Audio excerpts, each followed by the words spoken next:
Hello guys, അപ്പോൾ നമുക്ക് എല്ലാവർക്കും ഡൗട്ടുള്ള കാര്യമാണ് നമ്മൾ ഐഫോണിൽ എങ്ങനെയാണ് ഡെസ്ക്ടോപ്പ് സൈറ്റ് എടുക്കുക എന്നുള്ളത്. അപ്പോൾ ആൻഡ്രോയിഡിൽ എങ്ങനെ എടുക്കുകയെന്ന് ഇപ്പോൾ ഞാൻ കാണിച്ചു തരാം. നമ്മൾ നേരെ ക്രോമിൽ പോയിട്ട് അവിടെ നിന്ന് യൂട്യൂബ് എടുക്കുക. എന്നിട്ട് നമ്മുടെ മുകളിൽ 3 ഡോട്ട് ഉണ്ടാവില്ലേ, അതിൽ ക്ലിക്ക് ചെയ്തിട്ട് നേരെ അടിയിലോട്ട് പോകുമ്പോൾ താഴെ കിടക്കണ്ടാവും ഡെസ്ക്ടോപ്പ് സൈറ്റ് പറഞ്ഞ് കിടക്കണ്ടാവും. ആ സംഭവം എടുക്കുക. അതെടുത്ത് കഴിഞ്ഞിട്ട് നേരെ നമ്മുടെ റൈറ്റ് സൈഡിൽ ടോപ്പിലായിട്ട് നമ്മുടെ പ്രൊഫൈൽ ഉണ്ടല്ലോ, അപ്പം എൻ്റെ ഫോട്ടോ ഉണ്ടല്ലേ, അത് ഓപ്പൺ ആക്കിയിട്ട് YT സ്റ്റുഡിയോ എന്ന് പറഞ്ഞ സംഭവം ഉണ്ടാവും. YT ആ സാധനം എടുക്കുക, യൂട്യൂബ് സ്റ്റുഡിയോ. ആ സാധനം എടുത്ത് കഴിയുമ്പോൾ നമ്മൾ ഇതിലോട്ട് നേരെ പോകും. ഇതാണ് സംഭവം. ഈ സെയിം സാധനം നമ്മൾ ഐഫോണിൽ എങ്ങനെ എടുക്കുക എന്നുള്ളതാണ് ഇപ്പോൾ കാണിക്കാൻ പോകുന്നത്. അതിനു മുമ്പ് നമുക്ക് ഇപ്പോൾ നമ്മൾ എടുത്ത് വെച്ചിട്ടുണ്ടല്ല, അത് നമ്മൾ നേരെ ഇനി ബാക്ക് എങ്ങനെ പോകണമെന്ന് വെച്ചാൽ ആ 3 ഡോട്ട് തന്നെ ക്ലിക്ക് ചെയ്തിട്ട് സെയിം ഡെസ്ക്ടോപ്പ് സൈറ്റ് എന്നിട്ട് സംഭവം ഉണ്ടാവും, അത് ഓഫ് ആക്കണം. അപ്പോൾ നമ്മൾ സാധാ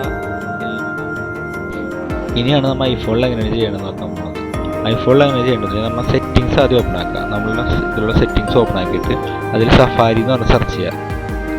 സഫാരി സെർച്ച് ചെയ്ത് കഴിയുമ്പോൾ സഫാരിയുടെ ഏറ്റവും അടിയിലോട്ട് സ്ക്രോൾ ചെയ്ത് പോകുമ്പോൾ നമുക്കതിനകത്ത് കാണാം റിക്വസ്റ്റ് ഡെസ്ക്ടോപ്പ് വെബ്സൈറ്റ് എന്ന് പറഞ്ഞ സംഭവം ഉണ്ടാവും. അത് ഓൾ വെബ്സൈറ്റ് എന്ന് പറഞ്ഞ് ഇതുണ്ടാവും. അത് നമ്മൾ അലോ ചെയ്ത് കൊടുക്കാം. അത് കഴിഞ്ഞ് നമ്മൾ ക്രോമിൽ പോവാം. ക്രോമിൽ പോയി കഴിഞ്ഞിട്ട് നമ്മുടെ അടിയിലായിരിക്കും 3 ഡോട്ട്, അത് ക്ലിക്ക് ചെയ്യുക.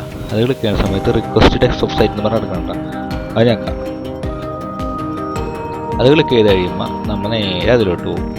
ഇനി നമ്മൾ മറ്റേ സാധാരണ പോലെ ചെയ്ത പോലെ നമ്മളുടെ പ്രൊഫൈൽ റൈറ്റ് സൈഡ് ടോപ്പിൽ നമ്മുടെ പ്രൊഫൈൽ ഉണ്ടല്ലോ, അപ്പം എൻ്റെ ഫോട്ടോ ഒന്ന് കാണണ്ട, അതേപോലെ നിങ്ങളുടെ ഫോട്ടോ ഉണ്ടാവും. അത് ക്ലിക്ക് ചെയ്യുക. അത് ക്ലിക്ക് ചെയ്തിട്ട് യൂട്യൂബ് സ്റ്റുഡിയോ ഉണ്ട്, യൂട്യൂബ് സ്റ്റുഡിയോ, നമ്മുടെ YT സ്റ്റുഡിയോ, അതിലോട്ട് നേരെ പോകും. അപ്പോൾ നമ്മൾ ഈ YT സ്റ്റുഡിയോ നമ്മൾ ഓൾറെഡി നമ്മുടെ ഫോണിൽ ഉണ്ടെന്നുണ്ടെങ്കിൽ അത് നമ്മൾ ഡിലീറ്റ് ആക്കാം. ഈ സംഭവം നമ്മൾ ഡിലീറ്റ് ആക്കാം.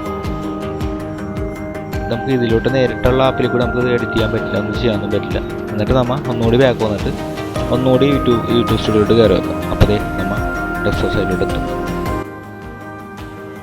കണ്ടോ, ഇതിൽ നമുക്ക് കട്ട് ചെയ്യാനും എഡിറ്റ് ചെയ്യാനും സംഭവങ്ങളൊക്കെ.